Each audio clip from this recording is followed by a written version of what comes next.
L'élection présidentielle est désormais derrière nous.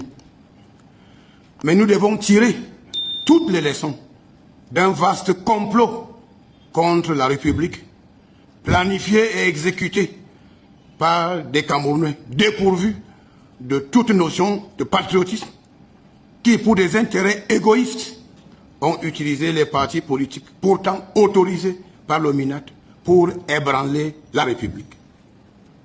Ces hommes politiques véreux, ayant comme chef de gang le candidat mauvais perdant, aujourd'hui fugitifs, ont bénéficié de complicités au plan intérieur et extérieur pour mettre sur pied un vaste complot contre la République.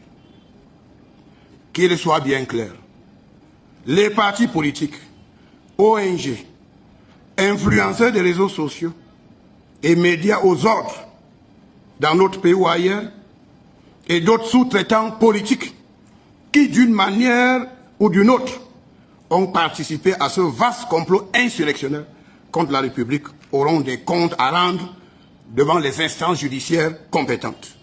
C'est beau pour un parent de venir pleurer ou pleurnicher devant les enquêteurs de la police ou de la gendarmerie ou devant un magistrat instructeur en disant que je cite, « Mon enfant a été drogué et manipulé par les hommes politiques.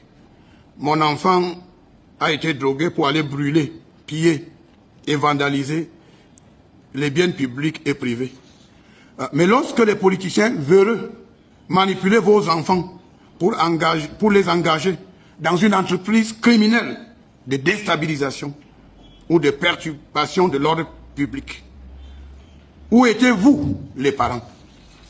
Il faudrait un jour répondre à cette question. En tout état de cause, les enquêtes en cours détermineront le sort qui sera réservé à tous les partis politiques et d'autres associations et sous-traitants qui ont soutenu le plan insurrectionnel contre l'ordre établi. Oui, le plan insurrectionnel mis en exécution par le candidat mauvais perdant, aujourd'hui fugitif, a lamentablement échoué. Je le dis encore pour que les gens comprennent bien. Je cite le chef de l'État. Ce pays est notre patrimoine commun. C'est notre bien le plus précieux. Nous devons le construire, le solidifier, le moderniser et non le détruire. Fin de citation. Messieurs les gouverneurs de région, mesdames et messieurs, dans le domaine de maintien de l'ordre, les autorités administratives